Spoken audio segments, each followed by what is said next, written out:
Quand les filles ont eu accès à l'enseignement secondaire, petite histoire en Belgique, donc voilà la fiche que vous avez réalisée. Alors, je pense qu'il n'est pas inutile de préciser un peu le contexte général de l'enseignement en Belgique. Donc, la Belgique est indépendante en 1830 et évidemment, à partir de là, elle va connaître son histoire propre. Un tout petit peu de vocabulaire, parce que si vous avez l'occasion de trouver des documents, vous verrez que le terme école moyenne est très polysémique, en tout cas jusqu'au milieu du XXe siècle. Il signifie à la fois l'enseignement secondaire dans son ensemble par opposition à l'enseignement primaire et à l'enseignement supérieur. Il est moyen entre les deux. C'est aussi, à partir de 1850, une filière de 3 ans pour les jeunes de 12 à 15 ans. Et c'est enfin les établissements qui dispensent cette filière. Donc, on va trouver euh, dans les documents les trois sens parfois sans que ce soit très clair. Alors, autre préalable important, la Constitution belge 1831 garantit la liberté de l'enseignement. L'enseignement est libre et ça a été confirmé par la suite jusqu'à aujourd'hui. Donc, en Belgique, l'enseignement est libre. Ça signifie la liberté de tout citoyen de créer un établissement scolaire. La liberté du père de famille, d'abord des parents aujourd'hui, à choisir l'établissement des enfants. La liberté des réseaux d'enseignement de choisir leur méthodologie. Avant, c'était même leur programme. Aujourd'hui, enfin, sont les programmes aussi, mais ils sont tenus à des normes similaires pour tous les réseaux. Et la liberté du professeur dans sa classe. Donc ça, c'est vraiment le contexte général dont vous verrez après qu'il va avoir une influence sur l'histoire de l'enseignement des filles. Alors, le double objectif de l'enseignement, dès le départ et jusqu'à aujourd'hui, c'est d'une part la promotion individuelle et puis le progrès collectif, c'est-à-dire qu'en gros, euh, les changements dans les structures de l'enseignement vont être liés aux besoins de la société et ou de l'entreprise. C'est encore le cas, ça se discute encore aujourd'hui, évidemment, j'imagine que c'est le cas dans beaucoup de pays. Alors, entre le 19e siècle, donc 1830, et 1914, ça va être le premier chapitre, l'enseignement masculin connaît 3 niveaux totalement imperméables. Donc, on ne passe pas de l'un à l'autre. On choisit sa filière, enfin, on choisit. On se trouve dans une filière et on y reste. 6 ans de primaire, qui ne donne accès qu'à l'école normale primaire pour devenir instituteur, et à partir de 1830, de 1850, pardon, à une année complémentaire de régiondat, on y reviendra tout à l'heure. Alors, un inspecteur, d'ailleurs, écrit et dit dans un discours que cet enseignement est réservé aux enfants des classes ouvrières. Pour autant, bien sûr, que les parents aient la possibilité d'y envoyer leurs garçons. Parce que l'enseignement ne deviendra obligatoire effectivement qu'après la Première Guerre mondiale. Au nom de la fameuse liberté du père de famille, le parti de droite, les libérales, s'opposent régulièrement à ce que l'enseignement devienne obligatoire pour le primaire. Ensuite, autre filière, l'enseignement moyen, c'est-à-dire qu'on fait 4 années de primaire, puis on passe à l'école moyenne, dont je vous parlais tout à l'heure, qui est instaurée en 1850 et qui est une filière de 3 ans. Pourquoi cet enseignement moyen, qui est réservé aux enfants de fonctionnaires, aux enfants de la petite bourgeoisie, de commerçants? C'est parce que, à partir de 1850, le besoin d'employés, de fonctionnaires, puis après la conquête du Congo, le besoin d'employés coloniaux va se faire sentir, un besoin important. Et donc, on va créer une filière qui va être dédiée à cette formation courte, qui va donner des employés, des comptables, ce que on appelait encore, il n'y a pas très longtemps, enfin, dans les écoles, il y en a encore, des commis.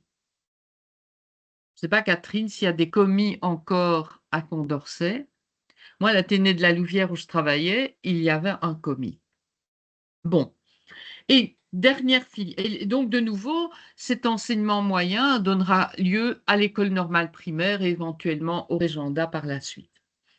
Et la filière royale, évidemment, alors, ce sont les humanités qui sont destinées aux jeunes de familles bourgeoises, parce que le Minerval, dans tous les cas, il y a un Minerval, mais enfin, un droit d'inscription. En Belgique, on dit Minerval.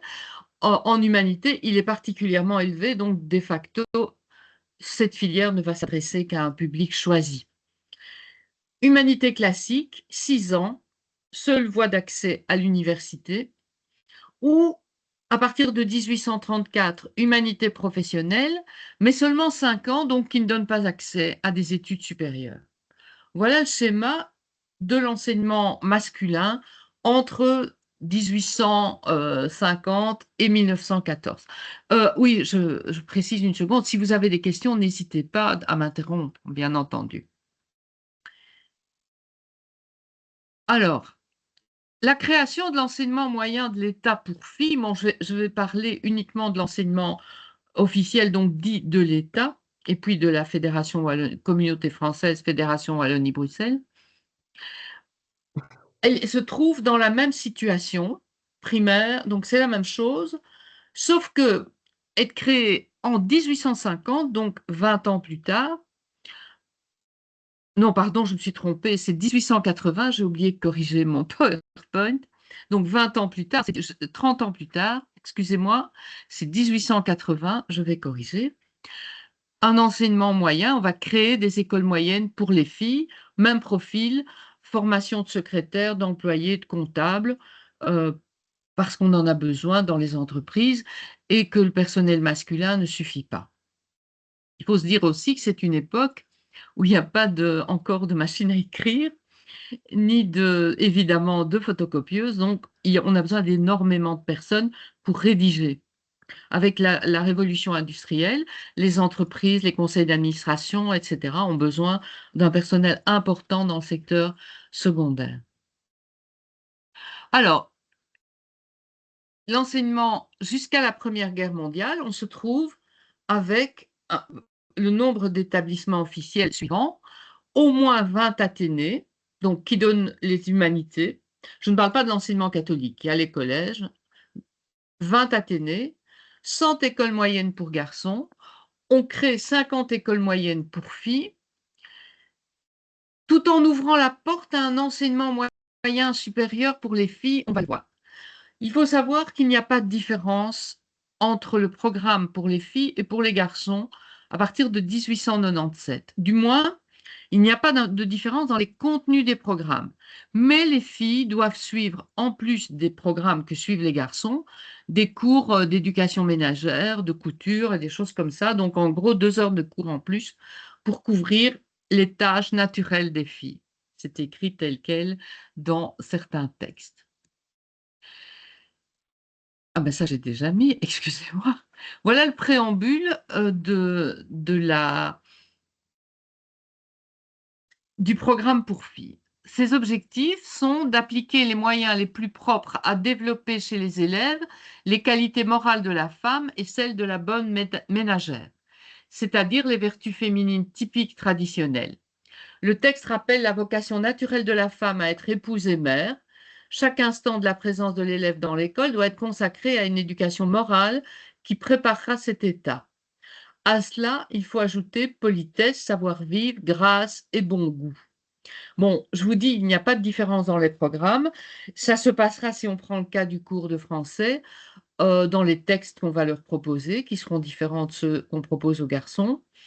Dans les cours de mathématiques, les problèmes porteront plutôt sur l'économie ménagère, ce qui n'est pas le cas dans les problèmes qu'on propose aux garçons.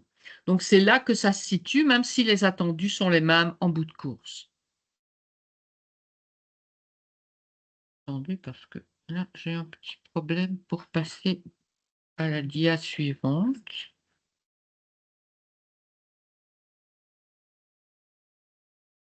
Je ne sais pas pourquoi. Ah voilà. Alors, la formation est également la même pour les garçons comme pour les filles.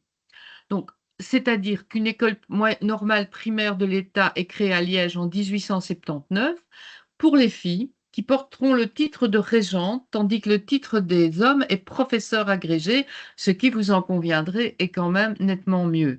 Régent, régente, renvoyant à une fonction dans l'enseignement des jésuites de l'Ancien Régime, qui est surveillant en somme. Donc le titre est dévalorisant en soi. La durée des études est de 2 ans. Elle est accessible aux institutrices après un examen d'entrée. Donc on se trouve dans un système, mais c'est valable pour les filles comme pour les garçons, où ce sont des instituteurs, donc des gens qui n'ont fait que de la classe primaire, qui sont amenés, grâce à un examen d'entrée, à se perfectionner pour devenir professeurs dans l'enseignement secondaire inférieur, moyen, et qui donc ont au départ une formation qui est inférieure, pardon, à celle des études que les étudiants qu'ils vont former vont avoir. Donc c'est assez paradoxal. Mais bon, alors on constate déjà, mais c'est valable aussi pour l'école normale primaire, que le recrutement en matière de filles est différent de celui qu'on trouve chez les garçons. Généralement, les filles sont plus éduquées que les garçons dans les écoles normales, bien qu'ils aient fait tous les deux du primaire, parce que si les parents inscrivent leurs filles à l'école primaire, ça suppose qu'ils ont déjà une meilleure éducation de départ et donc ont donné un vernis de culture à leurs filles. Et donc, si on lit des textes d'époque, pas mal de professeurs se plaignent dans les écoles normales de ce que les garçons, il faut d'abord dégrossir les garçons, alors que les filles ont déjà une bonne éducation, sont déjà prêtes pratiquement à entrer dans l'enseignement. Donc, c'est quelque chose qu'il faut quand même noter. Et à partir de 1881, on va multiplier les écoles normales puisque les, les écoles moyennes se multiplient aussi, tant chez les garçons que chez les filles. Est-ce que ça va jusque-là? Est-ce que c'est clair? OK. Alors, face à ça, on va trouver des initiatives originales. La Ligue de l'enseignement, je ne sais pas s'il existe une Ligue de l'enseignement en Espagne. La Ligue de l'enseignement est créée, elle existe en France aussi. Elle est fondée en 1864. Elle a pour but de soutenir l'enseignement officiel face notamment aux différends avec certains ministres catholiques qui favorisent outrageusement l'enseignement catholique. Et elle est soutenue par la Loge des Amis Philanthropes, donc une loge franc-maçonne. La Ligue a comme objectif l'instruction, étudier des réformes pédagogiques et tout le long de son histoire, elle va proposer des réformes. Elle est généralement 1 ou 2 générations en avance sur ce qui se passe et organiser l'enseignement populaire parce qu'elle a aussi une vocation sociale. La Loge des Amis Philanthropes, qui la soutient, c'est une loge importante à Bruxelles à laquelle le premier roi des Belges d'ailleurs appartenait. Son combat, c'est l'instruction obligatoire et l'école publique. Et elle encourage les expériences d'enseignement féminin. Et donc, va se créer suite à l'association des deux, la première école laïque à Bruxelles pour les filles, qui est le cours d'éducation A de la rue du Marais. Donc, vous voyez ici une photo quand le cours d'éducation A est devenu le lycée royal Gatti de Gamon. Voilà le bâtiment tel qu'il était donc dans les années 40. Aujourd'hui, ça me ressemble. Il est toujours là, mais ce n'est plus du tout ce bâtiment-là. Alors, ce cours d'éducation A est créé à l'initiative d'Isabelle Gatti de Gamon, qui est une militante socialiste féministe, fille d'un peintre, d'un artiste peintre italien et d'une femme qui avait déjà milité abondamment pour les femmes, qui est engagée, qui est Zoé Gatti de Gamon. Et après avoir vécu à Paris assez longtemps, elle vient à Bruxelles où elle devient institutrice privée et traductrice. Elle instaure une revue, l'éducation de la femme, dans laquelle elle développe ses idées de programmes pour les filles. Et finalement, en 1864, à l'initiative donc de la Ligue de l'enseignement, de la Loge des Amis Philanthropes et avec le soutien de la ville de Bruxelles, qui est laïque, elle obtient l'autorisation de créer une école moyenne pour filles. Alors là, on est dans l'autre version du mot moyen parce que son école moyenne va couvrir en fait de 3 à 18 ans. Donc les filles de 3 à 18 ans sont accueillies au cours d'éducation A de la rue du Marais. Alors, dans ce contenu, il n'y a pas d'enseignement religieux, puisque vraiment elle est militante, mais des cours de sciences, de mathématiques, de langue moderne et ancienne. Donc les filles dans l'enseignement moyen officiels n'auront pas droit aux langues anciennes, seulement aux langues modernes, et des cours d'éducation physique. Donc, même par rapport aux garçons qui suivent les humanités, il y a plus pour les filles du cours moyen A, puisque dans les humanités gréco-latines du 19e siècle, on n'étudie pas de sciences, très peu de mathématiques et pas de langue moderne. Alors, face au succès de l'initiative, parce que toute la bourgeoisie laïque bruxelloise va s'intéresser au projet, elle ouvre deux autres écoles. En 1876, le cours d'éducation B de la rue de la Paille, dont la directrice est Henriette Dashbeek, et qui est aujourd'hui le lycée Dashbeek de Bruxelles, au même endroit. Et en 1908, le cours d'éducation C de la rue de Gravelines. Celui-là, on sait peu de choses. C'est surtout le cours d'éducation A de la rue du Marais et le cours d'éducation B de la rue de la Paille qui vont rester et avoir beaucoup de succès. Alors, le cours d'éducation B va se spécialiser parce que l'université s'ouvre aux femmes en médecine et pharmacie uniquement au départ, puisque évidemment, vous savez bien que les femmes sont par vocation dédiées au care, donc elles vont s'occuper de la santé, de ces choses-là. Alors, 1880 à Bruxelles, à l'ULB, 80 à l'université de Gand, qui à l'époque est toujours francophone, 1882 à Liège et seulement 1920 à l'université de Louvain, à l'université catholique de Louvain, il va y avoir une grosse résistance à l'ouverture aux femmes. Alors, problème, c'est que la loi de 1890 impose comme condition d'accès à l'université, outre le droit d'entrée, bien sûr, 6 ans d'humanité ou bien une épreuve devant un jury. Donc, les filles peuvent s'inscrire à l'université, mais elles ne peuvent pas suivre d'humanité. Donc, leur seule solution, c'est de prendre des professeurs particuliers pour préparer cette épreuve de jury. C'est extrêmement coûteux, donc c'est de nouveau réservé à une fraction infime de la population féminine. Et l'échevin bruxellois de l'éducation, Émile André, va donc obtenir qu'on crée une section spéciale au cours d'éducation B de la rue de la Paille pour préparer les filles à l'examen d'entrée. Donc, ça va être les premières humanités, si vous voulez, qui permettent l'accès à l'université pour les filles hors d'un cours particulier.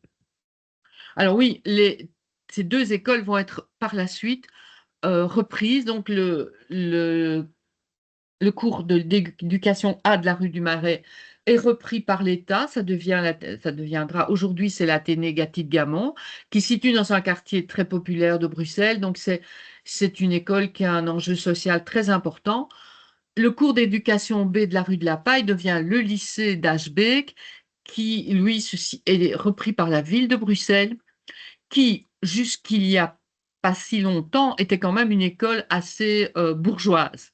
Quand j'ai fait mes études, si on voulait faire son stage au lycée d'Ashbeek, pardon, il fallait porter un tailleur, ce qui excluait un certain nombre d'étudiantes qui n'en avaient pas les moyens de se l'acheter. Donc c'est une petite anecdote, mais c'est assez drôle comme ces deux établissements créés dans les mêmes objectifs ont changé complètement de destination au cours du temps, même si aujourd'hui, à Dashbeek aussi, il y a des enfants qui viennent de milieux non bourgeois. Mais c'est aussi la situation du quartier. Le quartier du Marais est un quartier populaire.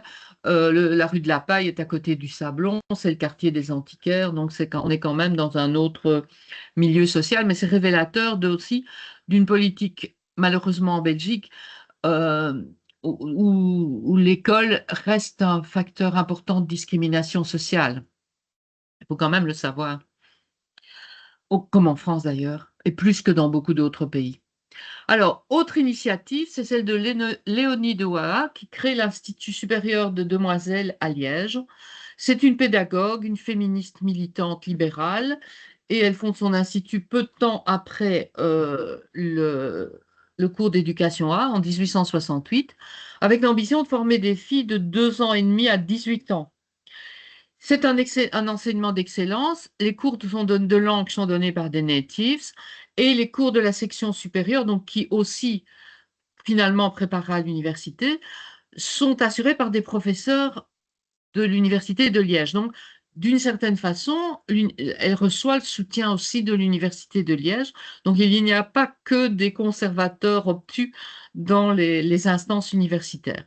Et en 1887, l'école passe à la ville de Liège et aujourd'hui, le lycée Douai à Liège est toujours une école de la ville, renommée également et aussi socialement bien pourvue. Alors, au début du XXe siècle, qu'est-ce qui se passe? D'abord, on va modifier la formation des enseignants et enseignantes.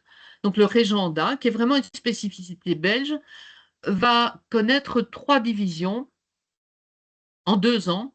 Donc, il y aura 2 ans de cours, 3 divisions, une division littéraire, germanique et scientifique. Donc, c'est un peu euh, les tendances qui vont se marquer à l'université également. Et ça veut dire qu'on va spécialiser davantage les étudiants qui jusque-là avaient une formation générale et pouvaient donner n'importe quel cours. En 1912 et 1913, on va passer de 2 à 3 ans d'études, donc 2 années communes et puis une spécialisation. Donc on change de nouveau, on n'a plus les 3 divisions. C'est chaque fois lié à des changements de ministère, hein, chacun, je ne sais pas si c'est le cas en Espagne, mais ici, chaque nouveau ministre souhaite marquer son passage par une innovation quelconque, pas toujours positive d'ailleurs. Et puis arrive la Première Guerre mondiale. En 1914, la loi ne sera appliquée qu'en 1918, l'enseignement devient obligatoire. Il y a une obligation scolaire jusqu'à 14 ans, pour tout le monde, ce qui va amener à la création de ce qu'on appelle le 4e degré, donc 2 années supplémentaires pour amener les enfants qui jusque-là allaient jusqu'à 12 ans à l'école à 14 ans. Chez les filles, ça va être éducation ménagère, nursing, cuisine, enfin ces choses-là. Chez les garçons, je ne sais pas, c'est éventuellement certains vont avoir des cours de bricolage, enfin, c'est de l'occupationnel, franchement. Et puis, on aura plus tard, en matière d'obligation scolaire, donc 14 ans, en 1959, après le pacte scolaire, je ne vais pas m'étendre là-dessus, mais il y a une guerre scolaire juste après-guerre entre l'enseignement catholique et l'enseignement, et les partis qui le soutiennent, et l'enseignement officiel. Et cette guerre scolaire va aboutir à la loi de 1959 qu'on appelle le pacte scolaire et qui est toujours d'actualité, donc qui précise toute une série de droits et obligations de part et d'autre, et notamment en matière de diplôme, parce que jusqu'à à ce moment-là, dans l'enseignement catholique, beaucoup d'enseignants sont des religieux et il n'y a pas d'exigence de diplôme pour les religieux. Donc, à partir du pacte scolaire, tout le monde va être tenu à avoir le même diplôme, ce qui va changer quand même fondamentalement la population enseignante dans les écoles catholiques. L'enseignement primaire et secondaire est également, on décide qu'il est également gratuit. Gratuit, entendons-nous, ça veut dire qu'on ne doit plus payer de Minerval pour s'inscrire, mais les frais scolaires, encore aujourd'hui d'ailleurs, ça reste un combat. Les cahiers, les journaux de classe, tout ça, à part en primaire, les enfants reçoivent le matériel, mais pour le reste, ça n'est pas gratuit. Les parents doivent payer. Et puis, la loi du 29 juin 1983 prolonge l'obligation à temps plein jusqu'à 15 ans et à temps partiel jusqu'à 18 ans. Les mauvaises langues diront que c'est pour faire baisser le taux de chômage parce que comme ça, les jeunes de 14 ans et plus ne se retrouveront plus inscrits sur les listes du chômage. Bon, c'est une loi qui a des avantages, évidemment. On ne peut plus imaginer. C'est difficile aujourd'hui d'imaginer des jeunes qui arrivent dans le monde du travail sans aucun diplôme, sans diplôme de secondaire. Mais en même temps, c'est aussi un facteur de décrochage scolaire important, surtout chez les garçons et surtout dans les filières techniques et professionnelles. Puisqu'on pratique aujourd'hui la, la sélection par la relégation. On vous fait descendre, vous commencez dans le général et puis ça ne va pas, vous passez dans le technique, ça ne va pas, on vous envoie dans le professionnel, ça ne va pas, on vous envoie dans les CFA. Et donc, ceux qui se retrouvent en bout de course, parfois, sont ceux qui vont décrocher. Donc, je sois contre l'obligation, mais probablement qu'il aurait fallu y penser autrement, mais ça, c'est toujours après coup qu'on s'en rend compte. Alors, quels sont les motifs, et là, c'est intéressant dans le sujet qui nous occupe, quels sont les motifs de la loi de 1914. Dans ces dernières années, je lis le texte, vous l'avez, mais je vous le lis quand même parce que c'est vraiment important. Dans ces dernières années, le département des sciences et des arts a été saisi de pétitions réclamant pour les jeunes filles l'accès aux cours des Athénées royaux. Ces demandes n'ont pas paru pouvoir être accueillies. Mais le gouvernement était disposé à développer le programme des écoles moyennes pour filles établies dans de grands centres, si tel était le vœu d'un nombre de familles suffisant pour justifier la dépense. Est-il légalement armé à cette fin? La question est controversée. C'est la loi du 15 juin 1881 qui a décrété la création d'un enseignement pour filles et qui a stipulé que cet enseignement serait en principe régi par la loi organique de l'enseignement moyen de 1850. D'après cette loi, les cours des écoles moyennes doivent être distribués de manière à être terminés en 2 ou 3 années au plus.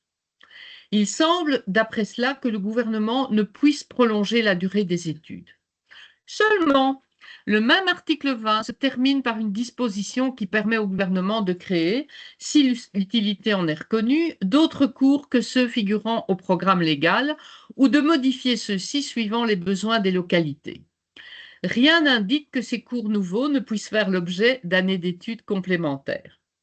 Quoi qu'il en soit, pour enlever tout doute, le projet propose de remplacer la disposition finale de l'article 25 par une disposition ainsi conçue, le gouvernement pourra, etc. Alors, j'ai un petit problème. Je vais interrompre une seconde le partage parce que je me demandais si j'ai eu un petit souci. Si j'ai voulu afficher complètement, mais du coup, je ne vous voyais plus. Et si vous me demandez, vous voulez intervenir, je ne vous vois pas, alors c'est un peu ennuyant. Est-ce qu'il y a des questions tant que j'y suis avant de refaire le partage? Alors, je voudrais quand même dire que cette façon de faire, donc il y a une loi, mais il y a une disposition dans l'article qui dit le contraire du début de l'article, et donc on va pouvoir interpréter la loi comme on veut. C'est un grand classique chez nous. Je ne sais pas si c'est le cas ailleurs, mais chez nous, c'est un grand classique. Donc, on dit les choses de manière assez ambiguë pour qu'à un moment ou à un autre, pour que tout le monde soit d'accord. Et chacun se fait son idée de cette manière ambiguë de parler. Puis, au bout d'un certain temps, plus ou moins long, on est bien obligé de mettre les points sur les i parce que les circonstances l'exigent. Et à ce moment-là, les problèmes commencent. Ça a été le cas, par exemple, en ce qui concerne précisément la liberté de l'enseignement, qui a été décidée en 1831, comme je vous le disais, par un gouvernement qui réunissait libéraux et catholiques, mais chacune des deux parties a compris autrement le terme liberté, et 3 ou 4 ans plus tard, chacun est venu avec sa définition, et ça a été le clash, et les deux parties se sont séparées.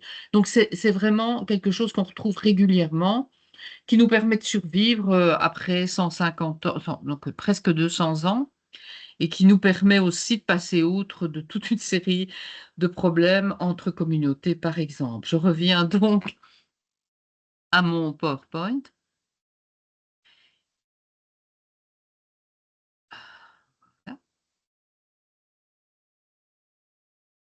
Donc, cette façon de voir les choses est aussi liée à une constatation après la Première Guerre, enfin en 1922 exactement, c'est la population scolaire qui a beaucoup évolué. Si en 1914, on a 10 262 garçons et 4 817 filles dans les humanités, enfin dans l'enseignement moyen, les 3 premières années.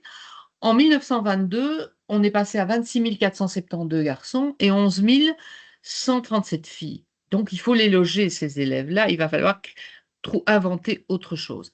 Il faut dire aussi que à la sortie de la Première Guerre mondiale, on va se trouver dans la situation où, pour la première fois, le Parti socialiste va accéder au pouvoir dans un gouvernement d'union nationale. Puisque on est passé aussi euh, au suffrage universel, du moins pour les hommes. Et que donc, le Parti libéral qui faisait jeu égal, c'était souvent l'alternance entre les catholiques et les libéraux, est concurrencé nettement par le Parti socialiste et même dépassé par le Parti socialiste. Et donc, l'influence des ministres socialistes, en 22, c'est Jules Destrée qui est ministre des Sciences et des Arts, va jouer un rôle important dans l'évolution de la situation.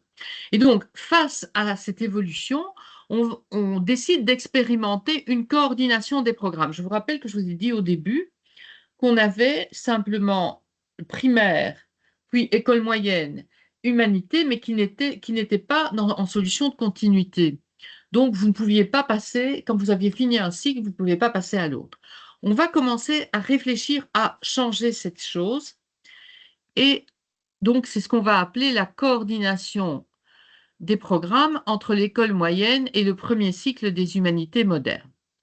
Ça signifie que, je vais déplacer parce que je ne vois pas bien, j'ai déplacé mon petit, voilà. Ça signifie qu'on va passer en 1928 à un système où l'école moyenne est la première étape, pardon, l'école primaire est la première étape, l'école moyenne la seconde, l'Athénée ou le collège la troisième. Collège étant catholique, pas le collège à la française, catholique ou communal, donc pas État. Donc un élève peut commencer en primaire, puis il va faire une septième préparatoire à l'école moyenne, et puis quand il aura fini ses 3 années d'école moyenne, il peut s'arrêter ou continuer à l'Athénée. Ce qui signifie que pour un garçon, dans les options qui lui sont offertes sont les suivantes.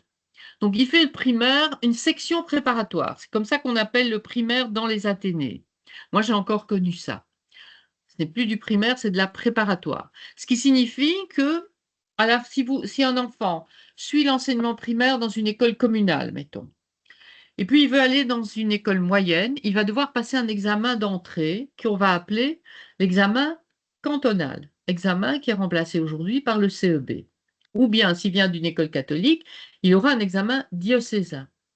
Mais si c'est un Athénée qui organise cette section, ce n'est plus une école primaire, c'est une section préparatoire qui de facto prépare au secondaire. Et là, il n'y a pas besoin d'examen pour accéder au secondaire.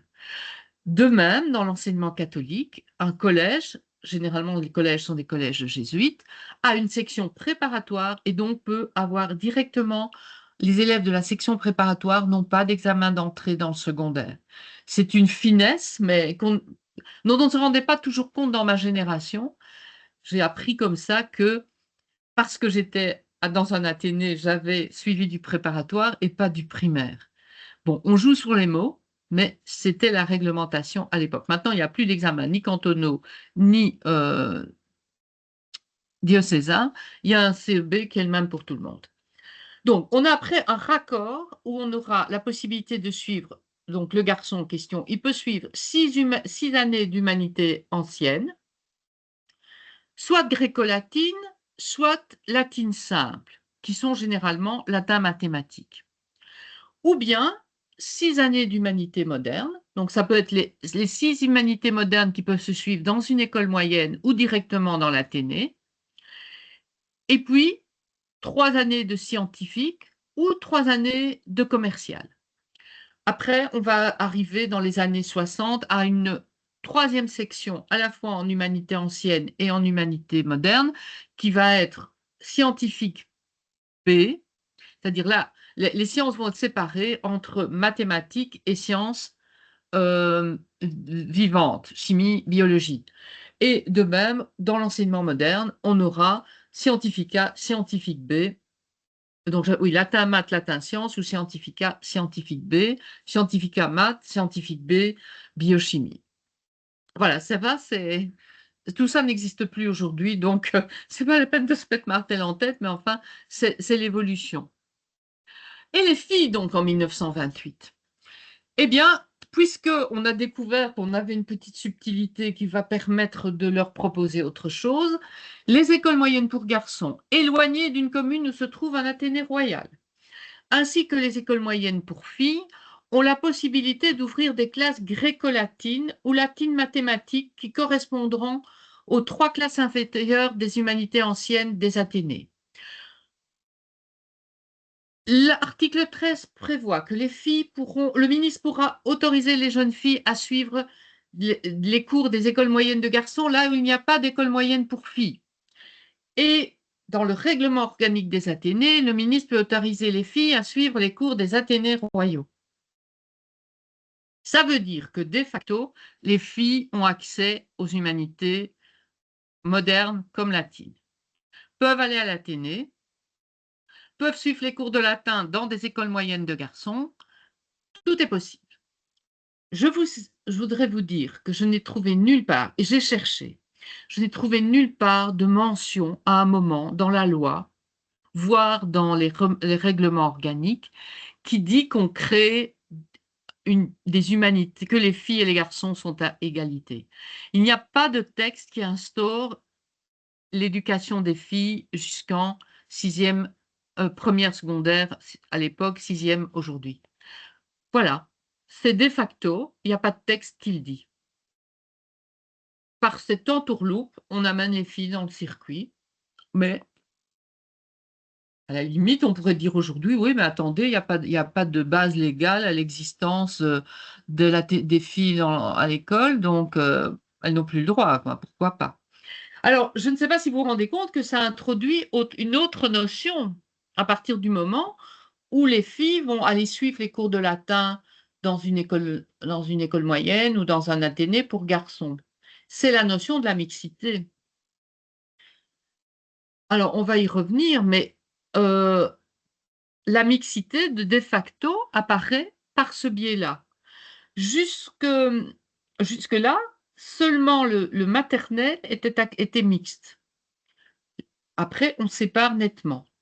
Puis là, évidemment, à partir du moment où les filles vont pouvoir assister à certains cours chez les garçons, ils vont se retrouver ensemble en classe, mais en classe uniquement, parce que ils ne pourront pas être en cours de récréation ensemble. Alors, on va décaler la récréation, ou bien on va faire 2 cours séparés. Ça va au point que ma mère, qui a connu ce système-là, dans une école, elle devait prendre le tram pour rentrer chez elle, eh bien, 2 surveillants conduisaient, un surveillant homme et un surveillant femme, conduisaient les élèves à l'arrêt du tram et les surveillaient pour veiller qu'ils montent dans le tram, qu'ils ne montent pas dans la même partie du tram, un peu comme aux États-Unis, les noirs, les blancs, là.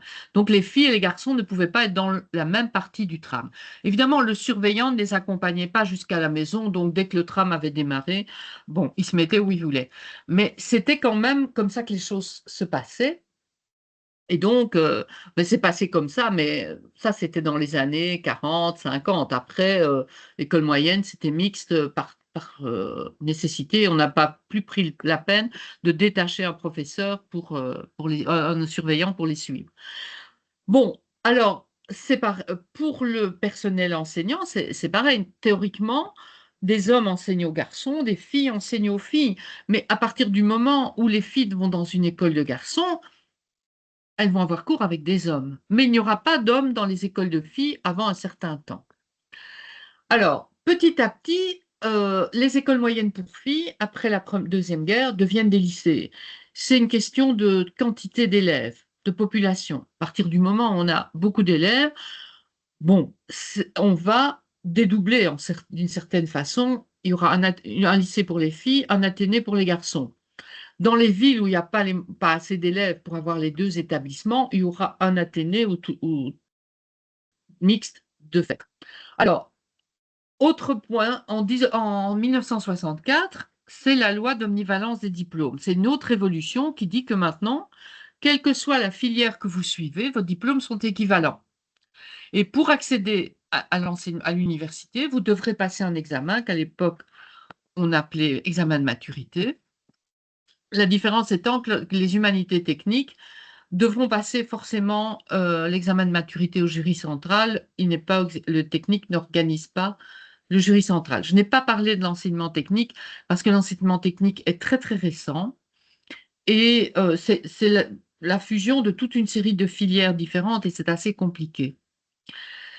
Le 1er septembre 1970, la mixité est obligatoire dans tous les établissements de l'État. Donc c'est terminé, les lycées et pour les filles et les athénées pour les garçons. 1980, tous les lycées deviennent des athénées. Alors là, d'abord on a pensé lycée, puis on a pensé athénée. Je pense, mais je n'ai pas de certitude là-dessus, qu'il s'agissait de se différencier des Français. Je crois que et que le terme athénée est très marqué chez nous, puisque le premier athénée, c'est l'Athénée de Bruxelles, c'est l'Athénée thérésien qui a été fondé par l'impératrice Marie-Thérèse d'Autriche au XVIIIe siècle. Et donc ce terme a une valeur très très importante dans l'imaginaire de l'enseignement public. Et que le terme lycée était un peu dévalorisé par le fait que c'était la terminologie pour les filles. Il est quand même resté, et il reste encore dans un ou deux établissements, pour les anciennes écoles moyennes. Je vous ai dit que les écoles moyennes pour filles étaient devenues des lycées. La plupart des écoles moyennes pour garçons sont devenues des athénées ou des instituts techniques. Mais il reste quelques exceptions d'écoles moyennes qui étaient extrêmement populaires, qui avaient un grand succès, qui ont une très bonne réputation et qui n'ont pas été supprimées, qui ne sont pas devenues athénées. Il y a notamment le lycée de la communauté française de Saint-Guilain, qui est en concurrence avec un Athénée, mais où clairement la population du lycée, qui n'organise donc que 4 années, est supérieure aux années équivalentes à l'Athénée. Mais c'est vraiment parce que la direction est dynamique, parce qu'il y a des projets, des choses comme ça, qui l'ont vraiment stabilisé. Sinon, ce sont des exceptions. En 1990, la mixité devient obligatoire également dans l'enseignement catholique, qui jusque-là, ben, oui, non, parfois, peut-être. Donc, théoriquement, aujourd'hui, dans les établissements euh, qui sont organisés ou subventionnés par la Fédération Wallonie-Bruxelles, tout est mixte. Bon, alors ça, c'est une nuance qui est importante. L'enseignement catholique et d'autres établissements aussi sont subventionnés par la communauté française. Ça veut dire que les enseignants sont tous payés par la même caisse, ont tous les mêmes droits, ont tous le même statut. Les statuts, c'est depuis les années 80 pour l'enseignement catholique. Donc, tout le monde est traité de la même manière. Les enseignements non officiels ont un petit peu moins d'argent de subvention de fonctionnement, mais ça va changer, semble-t-il. Et donc, mais pour être subventionné, il faut adhérer à une série de principes, les référentiels de compétences, donc tout le monde doit suivre les mêmes référentiels, euh, donc avoir des programmes qui sont agréés par le ministère. Tout le monde doit respecter les mêmes règles en matière de gratuité, de respect de la loi, de non-discrimination, de non-appel à la haine. Enfin, mais ça, c'est dans la loi. Les autres écoles aussi, s'ils le font, ils auront des problèmes. Mais donc, il y a très, très peu d'enseignement privé en Belgique par rapport à la France, par exemple, où il y a quand même encore un gros enseignement privé, principalement catholique d'ailleurs, qui n'adhèrent pas au plan, je sais plus comment ça s'appelle en France, ils doivent signer un accord s'ils veulent pouvoir passer le bac et que leur diplôme soit reconnu. En Belgique, il n'y en a presque pas. Ce sont des écoles étrangères pour la plupart, ou alors des boîtes à bac, comme on dirait, qui préparent au jury central. Alors donc, voilà, c'est magnifique. Aujourd'hui, tout va bien. Les écoles sont mixtes, les filles vont à l'école dans les mêmes écoles que les garçons, ont le même programme, ne doivent plus suivre des cours de coupe-couture, tricot, nursing, comme moi j'ai encore dû le suivre, même dans un athénée, même en section gréco-latine. Mais ça ne veut pas dire pour autant que tout est pour le mieux dans le meilleur des mondes. On en parlait un peu avant que vous soyez avec Maria, des problèmes masculinistes. Bon, donc, disons que dans les classes, qu'est-ce qui reste, qui questionne encore l'égalité? Bah, l'aménagement et l'occupation de l'espace ne favorisent pas toujours les rapports d'égalité.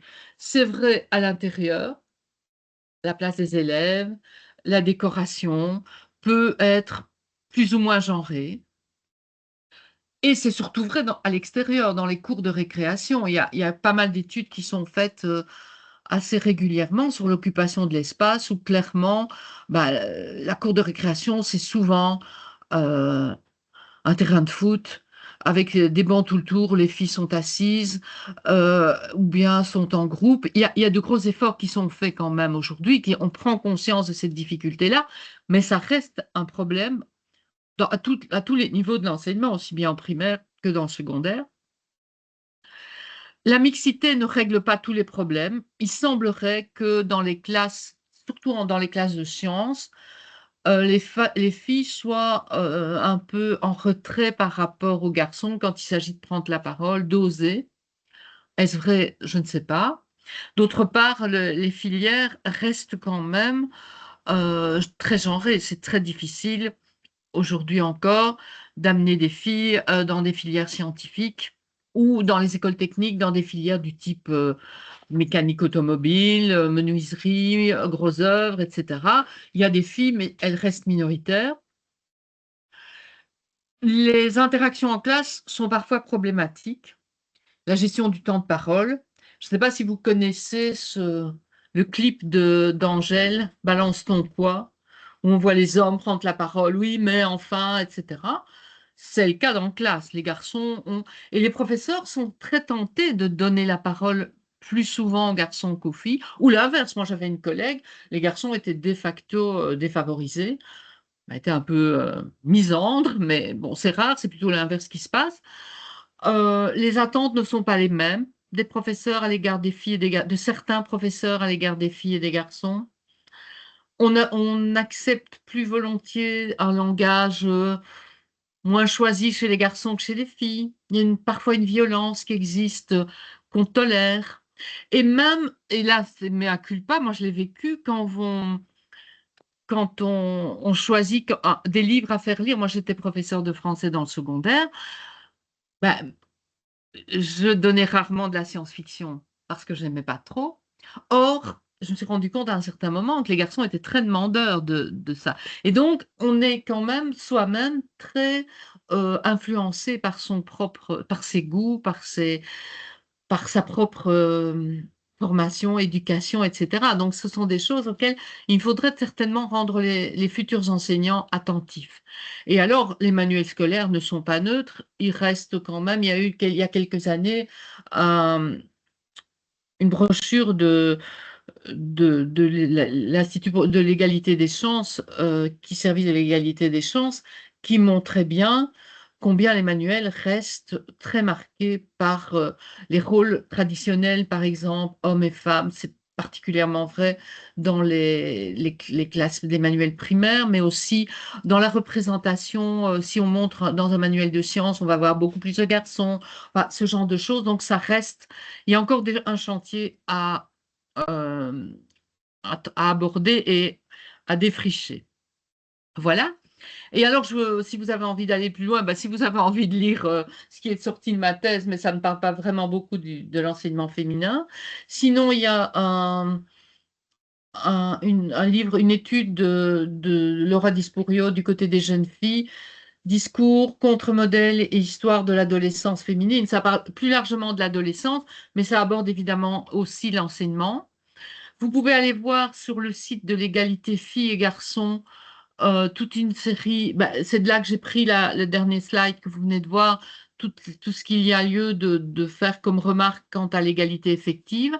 Et si vous vous intéressez aux données de l'enseignement aujourd'hui, je pense que les dernières datent de 2022.